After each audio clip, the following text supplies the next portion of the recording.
ወይ ጉድ! ዛሬ ደግሞ ብሩክ ሌላ ትልቅ ውሸት ይዞ መጥቷል። ሀይሚ ይህንን ነገር በጭራሽ መቀበልም ማመንም አልፈለገችም። ከዚህ በኋላ የመጨረሻችን ነው የሚሆነው። ከፈለክ እንግዲህ ከልጅ እናትና ከድሮ ፍቅር ጋር አብረን ኑር፣ ፍቅርን ጨርስ፣ ፍቅርን አጣጥም፣ እኔ ስታገባ ሚዜ ሆናችኋለሁ በማለት እንግዲህ ቀፍጠን ያለ ውሳኔ ወስና መጣለች ዛሬ ማለት ነው። በጣም ከባድ ነገር ነው የተፈጠረው። ብሩክም እንግዲህ ምንም መቼ አነጋገር እንደሚችል፣ መቼ ሰውን ማስረዳት እንደሚችል፣ መቼ የሰው ስሜት ሊገባው እንደሚችል አላውቅም። ኢቭን እንግዲህ በቃ ዛሬ ላይም ሁሌ ነው በቃ ውሸት ከውሸት ላይ ውሸት ከውሸት ላይ ውሸት። እግዚአብሔርን ነው አንድ ሰው አንድ ውሸት ከዋሸ እድሜ ልኩን ሲዋሽ ነው የሚኖሩ። በቃ ያ ሰው እስከሚነቃበት ድረስ የሆነ ሰው ካጠገቡ ያለ ሰው በቃኝ ብሎ እስኪበቃው ድረስ ያ ሰው መዋሸቱን አያቆም። ልክ እንደ ብሩክ ማለት ነው። ብሩክም አሁን እንግዲህ ሀይሚ ከጎኑ እስካለች ድረስ ሀይሚ የራሷ ውሳኔ እስከሌላት ድረስ በዚሁ እንደዋሸ ደጋግሞ አንድ ትንሽዬ ውሸት ትልልቅ ውሸቶች እየፈጠሩ ይመጣሉ። እና እኔ አሁን እዚህ ጋር አንድ ሰው ጥፋተኛ ነው ብዬ ስናገር ስለማትወጁ ነው፣ ለሱ ክብር ስለሌለሽ ነው፣ ለሱ ፍቅር ስለሌለሽ ነው፣ ወይም ደግሞ በቃ ብሩክን ከሀይሚ ለይተሽ በቃ እንትን ስለምትይው ነው ምናምን ልትሉ ትችላላችሁ። ኔቨር ኤቨር። እኔ ተናግሬ ነበር ከዚህ በፊት ሀይሚ የራስሽን ውሳኔ ወስኝ ብዬ ተናግሬ አልወስንም ማለች። አሁንም እዛው ነበረች። ሲጀመር ሀይሚ እኔ ልንገርሽ፣ ትናንትና ከትናንት በፊት ሰሞኑን በእዩ ጉዳይ ስለተፈጠረው ነገር ሀይሚን ታይ እንደዚህ አትሁኝ፣ በጣም የዋ ስትሁኝ በጣም በቃ እንደ ጅል ነው መተታይ፣ ሁሉም እየረገጠሽ እንጂ የሚሄድ ማንንም ሰው ጥሩ ነገር አድርጋልኛለች ብሎ ከፍ ሊያረግሽ ሊያወድስሽ ሊያሞግስሽ አይችልም፣ አቁሚ ብዬ ተናግሬ ነበር። ግን ይህንን ነገር ማድረግ አልፈለገችም፣ አልቻለችም። እንደውም ብሩክን ላለማጣት ብላ እዩ ትነጥቀኛለች ብላ በተቃራኒው ከባድ ስህተት እየሰራች ከባድ ጥፋት እያጠፋች መጣች። ከዛስ ብሩክ የፈለከውን ነገር አድርግ እንደ ሁለተኛ ልጅ እንዲያስወልዳት የፈለገች ነው የሚመስለው። እግዚአብሔርን ብሩክም ያችን ሴት እዛ ቤት ሲያስገባት እዛ ቤት ሲያስቀምጣት ሁለተኛ ልጅ ለመውለድ አስቦ ነው ወይስ ደግሞ ምን አስቦ ነው የሚባለው ነገር በጣም አስቸጋሪ ነበር። ታዲያ ሀይሚ ሁሉንም ነገር እሺ እሺ እያለች ከመጣች በኋላ ዛሬ ላይ በብሩክ ጥፋት ነው ብሩክ እንደዚህ ለምን ታደርጋለህ ምናምን ብላ የመጨረሻ ውሳኔ ወስና በጥፊ እስከ መማታት ደርሳለች። ግን መጀመሪያ ማንቺ ሀይሚ ይሄ ነገር ከጥንት ስሱ ገና ሲጀመር ጀምሮ አይሆንም የሚል የራስሽ ቀይ መስመር ቢኖርሽ ኑሮ ብሩክም በዚህ ልክ ውሸት እየደረደረ በየቀኑ ከውሸት ላይ ውሸት ከውሸት ላይ ውሸት እየደራረበ የእዩ መጫወቻ የእዩ በቃ መደበሪያ አይሆንም ነበር። የምሬን ነው። እና አንቺም በቃ እንዲህ የተናቅሽው በእዩ እንዲህ ፍንጥዝጥዝ ፍንድቅድቅ ያለች አስቡት እንግዲህ ማ ልትሸናብን ነው አለ። በቃ ብሩክ እንዲህ ቦታ ከሰጣት አለ ልትሸናብን እኮ ነው በቃ ላሰን እውነቱን ነው። ሸናች አራችብን እንጂ ፈሳች። እግዚአብሔርን ኩስተን ያደረገችው ኩስ ነው የጣለችብን። እና ለማንኛውም ግን የእዩና የብሩክ ጉዳይ ምን ላይ ነው ያለው ለሚለው እንግዲህ እስከዛሬ እኔ ነግሬያችሁ ነበር። እቺ ህጻን የብሩክ እንዳልሆነች ደጋግሜ ነግሬያችሁ ነበር እኔ ማለት ነውና አውቆ ነው የተቀበለ። አንድ ከጭቅጭቅ ለመዳም ብሎ ነው ብዬ ተናግሬ ነበር። ግን ብሩክ መቼ እግዚአብሔርን ነው የምላችሁ የሰው ስሜት ሊገባ አንዳንዴ ያልሆነ ነገር ትናገራላችሁ፣ ያልሆነ ቪዲዮ ትሰራላችሁ። በዛ መሰረተኛ ቪዲዮ ላይ አይተን ሀሳብ አስተያየት ስንሰጥ ትናንት እንዲህ ያላችሁኝ እኮ ትናንት እንደዚህ ያላችሁኝ ሀይሚን ብሩክን ብትሆኑ ማለት ነው እኛ እንወዳችኋለን እናከብራችኋለን። ግን ያልሆነ ነገር ስትሰሩ ጥፋት እያጠፋችሁ እየመጣችሁ አንድ ቤት ውስጥ ሁለት ሴቶች አንድ ላይ ይኑሩ እየተባለ ከፍቅረኛ በላይ ሌላ ሴት ጋር ሂዶ ልጅ ወልዶ ይዞ መጥቶ ፍቅረኛው ያችን ልጅ ስትቀበል ምናምን ይሄ አሁን ማንን ምንድን ነው የሚያስተምረው? እግዚአብሔርን ነው የምላችሁ። ይሄ የወረደ ነገር ስለሆነ አቁሙ ብለን እንናገራለን። እና ተናገራችሁ ልትሉ አይገባም። ብሩክ እንዲህ እየዘባረክ እንዲህ በአቋም ሳትጸና አንዴ ውሸት፣ አንዴ እውነት፣ አንዴ እብደት፣ አንዴ በቃ እየተናገርክ ሰው እንዴት ነው ላንተ ጥሩ አስተሳሰብ ወይም ደግሞ ጥሩ አስተያየት ሊሰጥ የሚችለው? በዚህ ሀይሚም የው ተናዳ ተበሳጭታ የመጨረሻ ውሳኔ ወስና መጣች። ከፈለክ ካልጨረስክበት ፍቅር ሂደ ጨርስ፣ ከእዩ ጋር አብረ መኖር ትችላለህ። እኔን አንድ ቤት ውስጥ ሆኜ በቃ ነፍሴን ማጣት አልፈልግም፣ ወይም ደግሞ እኔ እስክትገድለኝ ቆሜ አልጠብቃትም በማለት እንግዲህ ቆፍጠን ያለች ውሳኔ አስተላልፋ ስትመጣ ብሩክ ደግሞ ልጁ የኔ አይደለም ብልሽ ታምኘኛለሽ ወይ ይላታል። ጊዜ እኮ ያንን ተናገርክ። መጀመሪያ አምናህ ነበር። በኋላ ላይ ደግሞ ውሸት እየተደራረበ ሲመጣ ማመን አልቻለችም። ስለዚህ በቃ የሆነው ይሁን ብላ ተቀበለች እኮ ልጅን እኮ ያንተ ናት ብላ አምና ተቀበለች፣ አቀፈቻት እኮ። ኢቭን በቃ አንተ በምታደርግላቸው ነገሮች እናቴ ትሙት ነው ምላችሁ። አንድ ፍቅረኛ የድሮ ሚስቱ መጣ ልጅ አለኝ ብላ ወይ ደግሞ በቃ እርዳኝ ብላ አግዛኝ ብላ ብትመጣ የምሬን ነው የአሁኗ ፍቅረኛ አፍንጫ ሽላሽ ነው የምትላት። 5 ሳንቲም እንድትሰጥ ለፍቅረኛዋ አትጋብዘውም፣ ወይም ደግሞ ታስፈራሯለች፣ ታስጠነቅቀዋለች። ለዚህ አንድ ነገር የምታደርገ ከሆነ እኔን ታጣኛለህ ብላ ታስጠነቅቃለች እንጂ በተአምር በታሪክ ቤት እንኳን ይህንን የመሰለ ቤት ተከራይቶ ሲሰጣት ሀይሚ ደስተኛ ሆና ነው የእውነት ለመናገር የተቀበለችው። ግን እርግጠኛው የምነግራችሁ ነገር ሀይሚ ደስተኛ የሆነችው እዩ ይሄንን ቤት ስታይ፣ ይሄንን አኗኗር ስታይ፣ ይሄንን እርዳታ፣ ይሄንን ድጋፍ ስታይ ከብሩክ ትረቃለች፣ ከብሩክ ትሸሻለች፣ በቃ እኔ ከብሩክ ጋር በሰላም እኖራለሁ ብላ እንጂ የእውነቴን ነው የምላችሁ ለእዩ አስባላት ተጨንቃላት አይደለም። እግዚአብሔርን እውነቱን ንገሪን ካላችሁ ማለት ነው። እና ይሄንን ነገር እሺ ባልሽ ቁጥር አንቺ በራስሽ ላይ በጣም ከባድ ውሳኔ እየወሰንሽ ከባድ ችግር ውስጥ እየገባሽ ነበረ ሀይሚ ማለት ነው። አሁን ላይ ነቃ ብለሽ ስትመጪ ብሩክ ምን አለ?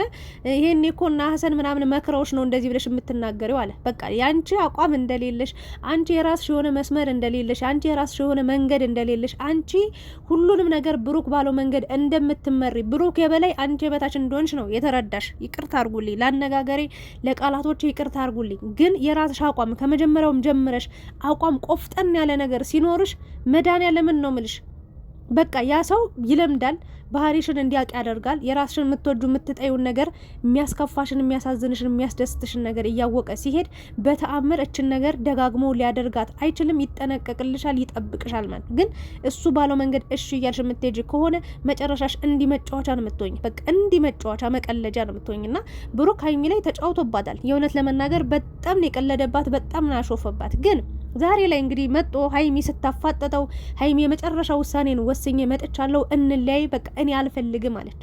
የመጨረሻ በቃ የለኝም፣ ለአንተ ምንም አይነት ፍላጎት የለኝም፣ ካንተ ጋር መኖር አልፈልግም። አንተ ፍላጎት ከልጅና ከሚስት ጋር ነው፣ ሂደ መኖር ትችላለህ። በቃ ከኔ ጋር ከዚህ በኋላ አብቅቷል፣ ላይህም አልፈልግም፣ ባጠገቤ በዙሪያ እንድትደርስ አልፈልግም ብላ ቆፍጠን ያለ ውሳኔ ይዛ ስትመጣ ብሩክ ድጋሚ ልጅቷ የኔ አይደለችም ማለት ጀመረ። ታዲያ ማን ጉሮሮ ራንቆ ይዞ ነው? ማን ሽጉጥ ደቅኖብ ነው? እስከ ዛሬ አንዴ ልጄ ናት፣ አንዴ ልጄ አይደለችም፣ ሌላ ጊዜ ሚስቴ አብረን ተኝተን አልተኛንም፣ ምን አስባለ? በእርግጥ እኔ ነግራችኋለሁ፣ ይሄ ልጅ የሆነ እውነት አለው። ልጅቷ የሱ እንዳልሆነች አውቃለሁ። በሆነ ነገር አስፈራርተው ሊሆን ይችላል። ግን ዛሬ ነው እንዲህ መናገር ያለብን? እንዲህ መዘባረቅ ማን ያምነዋል? መድኃኒዓለምን እንዲህ ስትዘባርቁ እስኪ ፖሊስ ጣቢያ ሄዱ፣ እስኪ አንድ መርማሪ። የምሬን ነው ምላችሁ። እኔ የሚያጋጠመኝ ነገር አለ፣ በእውነት ነው የምላችሁ። ባላረኩት ነገር ወይም ደግሞ እውነት እያለኝ ግን ተንተባትቤ የተበላውበት ጊዜ አለ። በቃ ስትናገሩ ስንተባተቡ እንደ ውሸታም ነው የምትታዩት። ይሄ ሀቅ ነው፣ እውነት ነው። ስለዚህ ሀይሚዬ ይሄ ልጅ አንዴ እዚህ ጋር ይላል፣ አንዴ ከፍ አንዴ ዝቅ ይላል እና ምኑን እውነት ብለን እንያዘው? ትናንት ልጄ ናት እያለ ሲያሽቃብጥ ቆየ። ምን ቤት ሲከራይ፣ ምን መጫወቻ ሲገዛ፣ ሳይክል ሲገዛ ልጄ እያለ ሲያቀፍ ምናምን ቆየ ከረመ። በቃ ልጄን ያለውላት ከዚህ በኋላ ስታድግ እንደዚህ። ከዛ ዛሬ ደግሞ ሀይሚ የመጨረሻ ውሳኔዋን ወስና ስትመጣ በቃ ልጅቷ የኔ አይደለችም፣ ልትረጅኝ ይገባል፣ ነገሩን አበላሻሸሽው። የፈለገ ታሪክ ውስጥ ግባ፣ እኔ በዚህ ልክ ብሩክ ልራራልህም ላዝንልህም አልችልም። በሀይሚ በስሜቷ ላይ ነው ጥባ ጥቤ እየተጫወትክ ያለው። እግዚአብሔርን ነው ምለ። ይሄኔ ሀይሚ ቪዲዮ ላይ ወጣ አንተን እንዳይከፋ ላንተ ብላ ብዙ ነገር ተናገረች። እዩን እስከ ልጇ ተቀበለች። ኢቭን ለእዩ መልካም ነገር እንድታደርግላት ደገፈች፣ አበረታት፣ አይዞ አለች። ግን ይህኔ እኮ ትራሷ ላይ ተኝታ የምታለቅሰውን እንባ ፈጣሪና እሷ ብቻ ነች የሚያውቁት። ልቧ ተሰብሮ አንገቷን ደፍታለች። እች ልጅ ቀና ብላ የምትመጣው ላንተ ደስታ ስትል ነው። አንተ ባጠፋው ጥፋት እንዳትሸማቀቅ። እሷ አይሆንም ብላ አንተን ሰድባ እንደዚህ የሆነ ነገር ብላ ብትወጣ ሚዲያ ላይ ሁሉም እየዘቀዘቀ ስለሚረግጥህ ላንተ ደህንነት፣ ላንተ ሰላም ብላ ነው እስከዛሬ ሁሉን ነገር ችላ የተቀመጠችው። ግን ይሄ አንተ አልገባም። አንዴ ልጄ ናት ይላል፣ አንዴ ልጅ አይደለችም፣ አንዴ እዩን አውቃታለሁ፣ አንዴ አላውቃትም እያልክ አንተ በስሜቷ ልትጫወት አይገባም። በእኛም በስሜታችን ላይ ልትረማመድ እዩ ሁላ አጨመላለካት እኮ አራችብን። እንዲህ በቃ ቂጧን አፉ እንድዳን የፈሳችብን። መድኃኒዓለምን እንዴት ነው ያራችብን? እንዴት ነው ጭምልቅልቋ የወጣው ማለት ነው። ከዛ በላይ በጣም እና አንተ የራስ አቋም የለህም እንዴ? የትኛው ምን ሰው አግታብህ ነው ወይስ እናትን ይሳስ? ማን አባቷ ስለሆነች ተራሷ አይደለች እንዴ? ወንበዴ አይደለች እንዴ? ዱርዬ አይደለች እንዴ? እግዚአብሔርን እቺ ለኔ አልበቃትም። እንኳን አንተ በጥፊ አደራግማ አንገቷን እንቃረገ ያስፈራራችን ነገር ይዛ አትቀበልም ወይ? ለሀይሚ እውነቱን ነግረሃት፣ ሀይሚዬ በዚህ መንገድ እኔ እውነት አለኝ፣ ግን ልጅቷ በዚህ መንገድ ይሄው ማስፈራሪያ ይዛብኝ እንዲያለችኝ ነው፣ እንዲያስፈራራች ነው። በምን አይነት መንገድ ነው ይሄንን ችግር መፍታት ያለብን? እኔና አንቺ መለያየት የለብንም፣ እኔ አንቺን ነው ማፈቅረው የምወደው ብሎ ችግሩን እንደው ለሚዲያ እንኳን ባይናገር በውስጥ ለሀይሚ ነግሯት፣ ሚስጥር ነግሯት፣ ተመካክረው ከዚች ልጅ የሚርቅበትን መንገድ ህይወታቸው ውልቅ ብላ የምትወጣበትን መንገድ መፍጠር ሲችል ለእሷ ድንጋይ ሆነላት። በቃ እንደፈለገች ታንከባለሏለች፣ እንደፈለገች እንደ ፈረስ ነው የምትነዳው።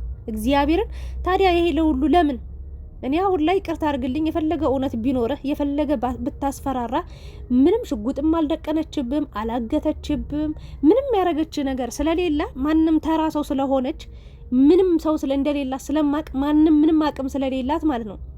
የምሬ ነው ነግራለሁ። መጀመሪያም ተናግሬያለሁ። ይሄ ልጅ ከጭቅጭቅ ለመዳን ነው ወይ እዩ በሆነ ነገር አስፈራርተዋለች ብያለሁ። ግን እስከ መቼ ነው ታዲያ በሀይሚ ስሜት ላይ እንደሚጫወተው? መጀመሪያ ቅድሚያ ለሚስት ቅድሚያ አብራት ላለችው ሴት ቅድሚያ ለሀይሚ ነው መሆን ያለበት እንጂ ለማንም ሰገጤ ፋራ መጫወቻ መቀለጃ ነች እንዴ? አንተ ተጫውታብህ ሀይሚንም መጫወቻ አረጋችኋት። እግዚአብሔርን ያስጠላል። በቃ በዚህ ልክና ብሩክ ዛሬ በጥፊ መትተዋለች ሀይሚ። ይችን ቀን እንዳትረሻት ብሎ ፎክሮ ነው ሄደው። ዛሬ ራሱ እውነታው መናገር አልፈለገም።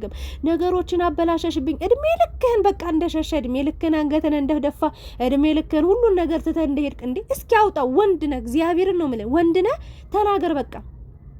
ይሄ እንዲሁኛለሁ ብለህ ስሜትን በግልጽ ለመናገር ሞክር። ሁሌ ዝም እያልክ እኛም ያልሆነ ነገር እንድንናገር ትገፋፋናለህ። በቃ አያስችንንም። ሀይሚ ስትገፋብን፣ ሀይሚ ስታለቅስ፣ ሀይሚ ስታዝንብን አንፈልግም። የሆነ ነገር እንላለን። ከዛ ቆይተህ እውነት እኮ አለኝ ብለህ ትመጣና ከዛ ለምን እንዲህ ተናገራችሁ ትላለህ። ይሄ እንደዚህ ማለት መፍት የለም። እንወድሃለን፣ እናከብረሃለን። ግን በቃ ለምን ፈራ? ሀይሚ የሆነ ጊዜ ላይ የሆነ ሰው እያስፈራራት ብዙ ጊዜ ደብቃ ቆይታ ካንተ ለመራቅ ወስና መጨረሻ ላይ እንዴት እንደሰደብካት እንዴት እንደተቆጣሃት ድጋሚ እንደዚህ አይነት ነገር እንዳትደግሚ ብለ እንዴት እንዳስፈራራት እኛም እንዴት እንደተቆጣናት ያን ጊዜ መቼም አረሰውም። ሶ አንተ ደግሞ ለእዩ እየሸፈንክላት እዩ እንደፈለገች እንድትፈነጭብን ለእዩ ሲጀምር ጊዜ እየሰጣት ነው። በቃ እኛ ላይ እንድታራብን ጊዜና ቦታ በቃ ሰጣሃታል። እሷም እንደፈለገች እየሆነችብን ነውና ሌላ የፈለገ ምክንያት ይኑር እኔ አልረዳም። እስከዛሬ እኮ ሀይሚ ታገሰች። ሰው አመት ሙሉ በዚህ ልክ ደብቆ ይኖራል? ሲጀመር ዛሬ እንኳን እውነታውን ስታቅ ሀይሚ እዚህ ውሳኔ ላይ ስትደርስ ሀይሚ አሁንም እውነት አለኝ ተረጋጊ፣ ቆይ ልንገርሽ ብለ ማረጋጋት ስትችል ጊዜ እንድትሰጥ ከፈለክ ጊዜ እንድትሰጥ ማድረግ ስትችል የባሰ ነገሮችን አበላሸሽ። ምናምን የሚያበላሽው ማራሰነ መጀመሪያ እዩን እንዲህ ፍንጥጥ ብላ በቃ በፊንጥጧ እንድትቆም ያረካት አንተ ነህ። የምሬን ነው ማለት እና እዩ እንደፈለገች እየቦረቀች እየሳቀች እየተጫወተች ነው። ሀጅሪት እንግዲህ ከነገ በኋላ ታያላችሁ ወይ ነገ ሻንጣዋን ይዛ ብሩክ ቤት ትገባለች። ሌላ ታሪክ ነው የሚፈጠረው። እኔ ሀይሚ ልነግርሽ የምችለው ነገር ከብሩክ ጋር እንደማትለያዩ አውቃለሁ። እንዲህ አይነት ጨካኝ ወይ ደግሞ በቃ በዚህ ልክ የምትቆርጫ አይመስለኝም። መቁረጥም የለብሽም። ብሩክ እንደሚወድሽ እንደሚያፈቅርሽ እናውቃለን። ግን ይሄ ልጅ የራስሽ አቋም ሲኖርሽ የራስሽ ውሳኔ ሲኖርሽ ብሩክንም ከጥፋት እንዲድን ታረጊዋለሽ። የማንም መጫወቻ የማንም መቀለጃ እንዳይሆን እውነቱን አሁን እርግጥ አድርገሽ ስትይዥው ያወጣታል።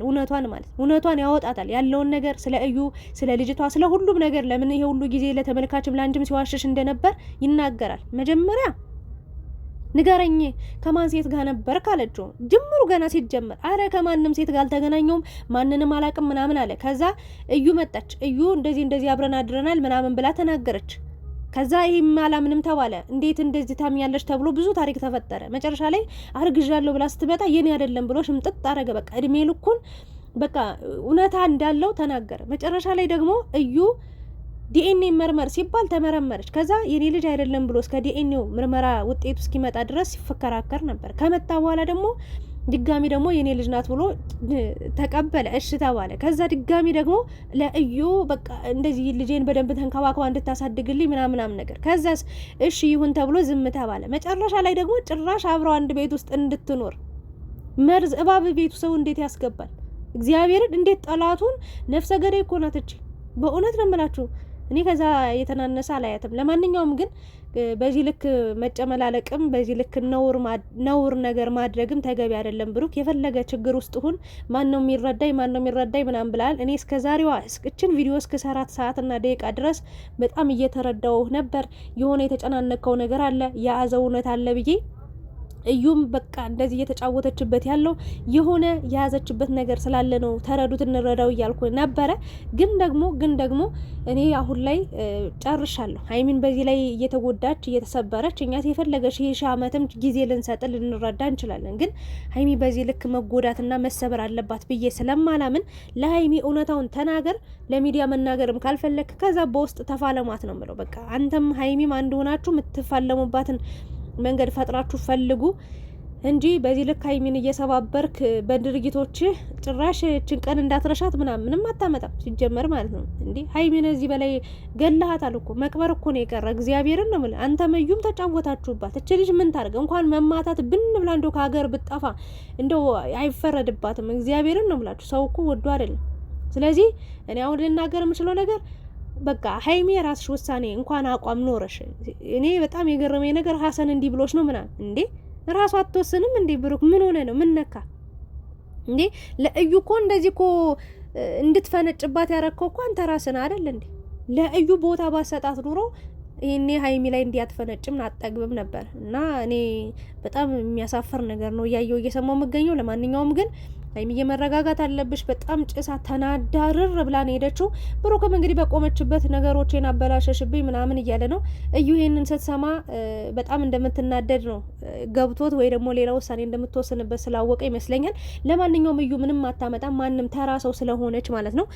ብሩክም ምን ሊያደርግ እንደሚችል ያው በንዴት ታያላችሁ። እዩ ጋር አብሮ መኖር ካልጀመረ ምን አለች በሉኝ ምን አለች በሉኝ። ከዛስ አብሯት የሆነ ነገር ካረገ በኋላ ድጋሚ ደግሞ ወይ ለሁለተኛ ልጅ ተረገዘ ተብሎ ይመጣል፣ ሌላ ወጥመድ ውስጥ ይገባል። እውነታውን አሁኑኑ ካላፈረጠ እስከዛሬ የነበረው ነገር በሙሉ ካልተናገረ እመኑኝ ሌላ ችግር ውስጥ ሌላ ጸብ ውስጥ ይገባል እንጂ ምንም አዲስ ነገር አይኖርም ብዬ አምናለሁ እንደኔ። ለማንኛውም ብሩክ ተናደ ተበሳጭተ ነው የሄድከው፣ ግን ከሀይሚ አይበልጥም። ያንተ ንዴት ያንተ ቁጣ ከሀይሚ አይበልጥም። ይሄ ሁሉ ጊዜ እንደ እጣን ስታጨሷት ከርማችኋል። አሁን ደግሞ አንተ በላይ ሆነ እንግዲህ ብዙ ታሪክ እያወራ ነው። ለማንኛውም ልቦና ይስጥ ነው የምለው። ወደ ራስ ተመለስ ሀይሚ። አንዳንዴ ሰዎችን ያፈቀርናቸው ሰዎች የትም አይሄዱም ብለን ልናስብ እንችላለን፣ ግን መሄጃም ይኖራቸውና አንድ ቀን የቆረጡለት ያኔ መመለሻ የላቸውም እላለሁኝ። ሀይሚ ጥሩ ነው ያደረግሽው፣ አድንቄሻለሁ። ጀግና ሴት ነሽ። በቃ ይሄንን ነው ማድረግ ያለብሽ። አንቺ የዋህ ስትሆኝ ጅል ነው የምትመስያቸው። መድኃኒዓለምን እኔ የሆነ ጊዜ ምን አረኩ መሰላችሁ? መገናኛ ላይ የሶስት ሰው ነው የአራት ሰው ስልክ አዳንኩኝ። ሌባ ኪሳቸው ውስጥ እየገባ ኪሳችሁን ጠብቁ ምናምን እያልኩኝ አንዱ ሰውዬ ኪሳቸው ውስጥ እንዲህ ሲገባ ሰውየውን እየነካው ሳነቃው ምናምን፣ ከዛ ስልካቸውን እየያዙ ምናምን፣ መጨረሻ ላይ የአንድ ሰውዬ ልጅ ባስ ሊቆርጥ ማለት ነው፣ ቲኬት ሊቆርጥ ሲል ኪሱ ውስጥ ገባበት ማለት ነው። እንዲህ ጣቶቹን ሁለት ጣቶቹን አስገብቶ ሊያወጣበት ሲል እኔ ከሁለት ሰዎች ጀርባ ነው ያለሁት፣ ግን ሌባውም ከሶስት ሰዎች የሶስት ሰው ስልክ ስላዳንኩበት እያየኝ ነው ሌባው ማለት። እንዲህ ስነካው ባለቤቱን ምን ፈለግሽ ምናምን ብሎ ሊማታ ሁሉ ዞረ ማለት ነው። ከዛ ሁሉም ሰው ወደ ሌባው ሳይሆን ወደ እኔ ዞረ። ምን ፈለገሽ ነው ምናምን አለኝ። ሌባው ደግሞ ያፈጠብኛል፣ መናገር አልቻልኩም። ከዛ ዝም አልኩ። መጨረሻ ላይ ትንሽ ቆየውና ለምን ውሸታም ሌባ እባላለሁ ባላረኩት ነገር፣ እኔ ኪሱን እንዲጠብቅ ሌባ እንዳይገባበት ፈልጌ ነው። ከዛ ምን አልኩኝ? እውነቱን ተናገርኩ። ባክ ኪስህን ሌባ ኪስ ውስጥ ሊገባል ነበር ምናምን ስለው ምናምን ብሎ ደነገጠ። ከዛ ተጸጽቶ ባስ ውስጥ ስገባ እህቴ በጣም ነው ማመሰግንሽ፣ ዛሬ መልአክ ነው የሆንሽኝ አለ። እንግዲህ መጀመሪያ መልካም ነገር ስላረኩለት ተሳድቦኝ ነበር። ምን ፈለግሽ? የሆነ እቃም ልወስድበትም መስሎት ነበር። እና አንዳንዴ የዋህ ስትሆኑ እንደዚህ መልካም ነገር ስታረጉ በቃ ምላሻችሁ የመጀመሪያ እናንተ እንደ ክፉ ነው የምትታዩት። እና ሀይሚ ላይም እንደ ምንጣፍ ተነጠፈችላት፣ እንደ ፍራሽ ተነጠፈችላት፣ ተኛችላት፣ እንደ አልጋ ሆነችላት። እዩ በቃ ምቾት ሲሰማት ፍንጥር ማለት ጀመረች። ስለዚህ ይሄን ነገር ነው አቁሚ ስላት የነበረው ሀይሚን። ለማንኛውም ሀይሚ ነቅታለች። አሁን ብሩክም እንዲነቃ ታደርገዋለች ብዬ አስባለሁ። ወይም ደግሞ እንግዲህ እዩን እንደሚያፈቅራትን ብዙ ሰዎች እያወሩ ይገኛሉ። ይሄ እንኳን እውነት ነው ብዬ አላምንም። ግን ደግሞ ብሩክ በንዴት በብስጭት እዩ ጋር ሊሄድም ይችላል፣ አይታወቅም። የነገውን ቪዲዮ ደግሞ ተመልሰን የምናየው ይሆናል። ግን አንዳንዴ ቀድሜ የሆነ ነገር እናገርና ቀጣይ እውነት ይሆንና ጠንቋይ ነሽ ወይ ትሉኝ ያላችሁ። ለማንኛውም አይደለሁም፣ እኔ ሰው ነኝ። ሀሳብ ጨርሻለሁ። ላይክ፣ ሼር፣ ሰብስክራይብ እያደረጋችሁ ሀሳብ አስተያየታችሁን አስቀምጡ። ስለነበረን ቆይታ አመሰግናለሁ።